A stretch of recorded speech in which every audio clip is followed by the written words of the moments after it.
গোয়ালপুকুর ১ নম্বর ব্লকের পাঞ্জিপাড়ার ছবি দেখাবো এবার আপনাদের। দেখুন এই যে একটা ব্রিজ, আবর্জনার স্তূপ, আবর্জনার ছোটখাটো একটা পাহাড়, দেখুন একেবারে ব্রিজের মুখটা বন্ধ করে দিয়েছে। শুধু তাই নয়, এই যে আবর্জনা যা রাস্তায় উঠে আসছে এটা তো রয়েছেই, পাশাপাশি দেখুন এই যে একটা কনস্ট্রাকশন হচ্ছে, দেখুন এটা কিন্তু পুরোটা ইল্লিগাল।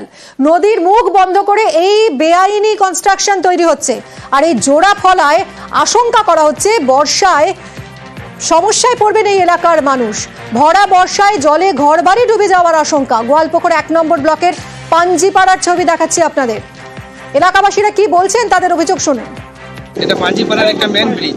আগে এই ব্রিজের 60টা খাঁচা, 60টার মধ্যে 60টাতে জল বের হতো, কিন্তু এখন এই অবস্থা আছে 2টা খাঁচাও পুরোটা ক্লিয়ার নাই। তারপর এখানে দেখছি যে আমাদের এখানে ঘরের নির্মাণ হচ্ছে। যদি এরকম না রোকা যায় তাহলে যখন বর্ষার সময় আসবে কি অবস্থা থাকবে আমাদের এখানকার। তো আমি চাই প্রশাসন বা প্রধান, আমাদের বিডিও অফিস, যে আমাদের এই ব্রিজটার যে 5টা শাখা বন্ধ আছে, দয়া করে খুব কাইন্ডলি এটাকে সাফ করা যায়। সুধা নদী, এটা রেকর্ডে আছে সুধা নদী, কিন্তু এখন দেখতেছি যে সুধা নদীর মধ্যে ঘর তুলতেছি। তো সুধা নদীটা যদি এখানে জাম হয়ে যায়, এটা 7টা পিলার, 2টা পিলার খালি আছে, 5টা বন্ধ।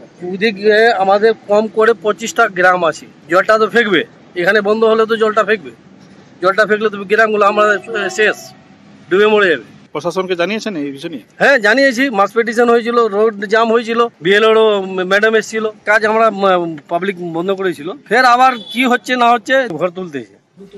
কথা বলবো চঞ্চলের সঙ্গে। চঞ্চল, 25টা গ্রাম যদি বর্ষায় জল দাঁড়িয়ে যায় তাহলে তো ভেসে যাবে এই 25টা গ্রাম, কারণ যে অবস্থা, যেভাবে আবর্জনা পড়ে রয়েছে, নদী বন্ধ, নদীর মুখ বন্ধ করে দেওয়া হয়েছে। তাহলে কি হবে, কি ব্যবস্থা নেওয়া হচ্ছে? বিএলআরও এলাকা পরিদর্শন করে গেছেন বলছেন এলাকার মানুষ। তাহলে তারপর কি ব্যবস্থা, কোনো উদ্যোগ নজরে আসছে? দেখো, এখনো পর্যন্ত কিন্তু বেরারো বা প্রশাসনের তরফ থেকে কোনো উদ্যোগ দেখা যায়নি। এই নিয়ে কিন্তু আশঙ্কা করছেন গ্রামের যারা বাসিন্দারা রয়েছেন। এই ছবি হচ্ছে গোয়ালপুকুর ১ নম্বর ব্লকে যে পাঞ্জিপাড়া এলাকা রয়েছে, সেই পাঞ্জিপাড়া বাজারের উপর দিয়ে কিন্তু গিয়েছে জাতীয় সড়ক। জাতীয় সড়কের উপরে রয়েছে এই সেতুটি। দীর্ঘদিন ধরে কিন্তু এই এলাকার মানুষ যেটা জানিয়েছেন যে কয়েক দশক ধরে কিন্তু ওখানে সুধানী নদীর যে জল, সেই জল কিন্তু যাতায়াত করতে সেই নদীর উপর দিয়ে জল যায়। কিন্তু এতে দেখা যাচ্ছে যে বাজারের নোংরা আবর্জনা যে যত রয়েছে সমস্ত কিন্তু ওই ব্রিজের উপরে কিন্তু ফেলে দেওয়া আছে, তাতে কিন্তু মুখ বন্ধ হয়ে গেছে। পাশাপাশি ওই নদীর উপরে কিন্তু অবৈধভাবে নির্মাণ করছে, এমনটাও কিন্তু অভিযোগ করছে।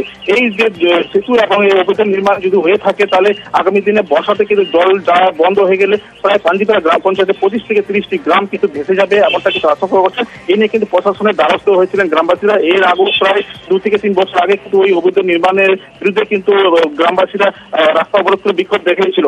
তারপরে কিন্তু প্রশাসনের এখনো পর্যন্ত হেলদোল দেখা না গিয়েছে। এবার বর্ষাতে চরম আশঙ্কা ভোগ করতেছে গ্রামবাসীরা, এবং দ্রুত যাতে এই সমস্যার সমাধান হয় সেই দিকে কিন্তু তাকে তারা দাবি তুলেছেন। অন্যদিকে স্থানীয় পঞ্চায়েত অফিস থেকে কি বলা হচ্ছে বক্তব্য শুনবো। সুপার গুলা নিজের কাফিলিতের জন্য, নিজের সুবিধার জন্য আনে ফেলে দিই। আমি বলেছি সুপারদেরকে যে ওখানে ফেলো না, ব্রিজটা জাম হয়ে যায়। ওদেরকে মানা করে দিয়েছি, আবার মানা করে যায়। ওটা বর্ষার সময় মনে হয় ক্লিয়ার হবে, না হলে দেখা যাবে কি করা যায়।